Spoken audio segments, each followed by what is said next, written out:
Making movies is bad too today. I don't know.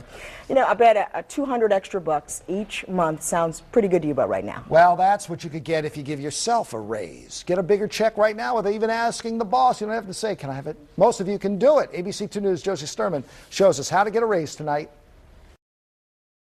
We work hard, but during the recession, raises have become few and far between. So how would you like to see that paycheck get bigger without involving your boss?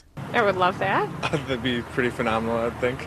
Couldn't you use some extra cash every month to help pay the bills or pay down that debt so many people are drowning in? Absolutely. Definitely. Well, you can, but you've got to be willing to give up something you've probably grown very accustomed to. Understand that it feels really good to get a Christmas gift in April or whenever that tax refund is coming, but it's really not smart to allow the government to keep your money for an entire year interest-free. But that's what the majority of Americans are doing. The average refund last year, $3,000, and most people use that money to pay down debt or to boost their savings. And it's money that you could have had working for yourself throughout the year. In fact, if that money went to you instead of the government, it would be about $230 more in your paycheck every month. So how do you get that raise? Well, it's all about adjusting your withholdings. The more exemptions or allowances that you claim, the less tax will be withheld. I wouldn't have a clue about how to go about doing that. Well, we do. First, the IRS has an interactive withholding allowance calculator that can help you determine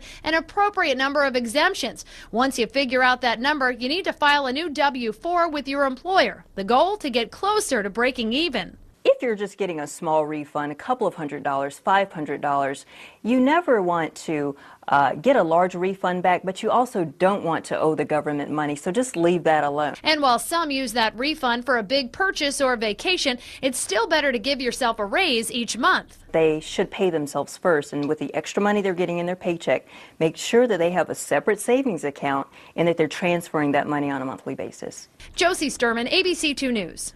Now, if you're qualified for, say, the first-time home buyer tax credit or energy-efficient tax credits that could have led to a bigger return than usual, consider that before making any changes to your own exemptions. And we've got a link right now to the withholding calculator that we mentioned in the story. Just log on to abc2news.com and click on Money.